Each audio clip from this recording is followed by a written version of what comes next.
Un ouvrier népalais de 23 ans est mort mardi sur un des sites de la Coupe du monde de football 2022 au Qatar, ont indiqué des responsables à Doha sans préciser les circonstances de son décès.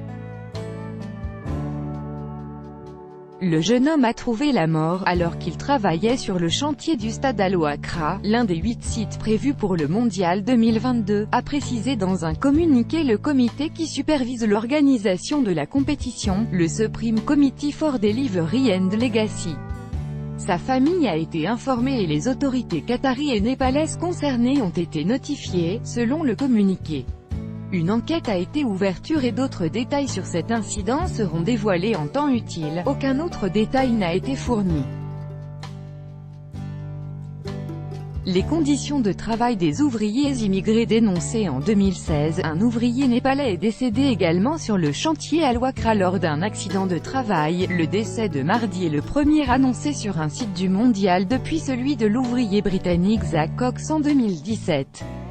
Il avait fait une chute de 39 mètres lorsque le treuil, qu'il utilisait pour mettre en place une passerelle, s'était rompu sur le chantier du stade Khalifa. Une médecin légiste britannique avait ensuite estimé que les conditions de travail sur ce chantier étaient vraiment dangereuses.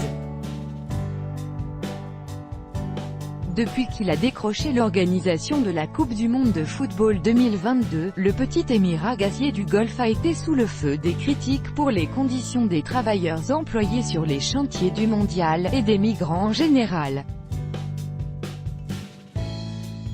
Les autorités qataries estiment avoir fait beaucoup d'efforts pour l'amélioration des conditions de travail des ouvriers immigrés, comme l'abolition de la kafala, un système de parrainage très controversé ou l'introduction d'un salaire minimum, mais des ONG comme Amnesty International affirment que les travailleurs immigrés au Qatar, qui seraient quelques 2 millions, restent encore largement exploités.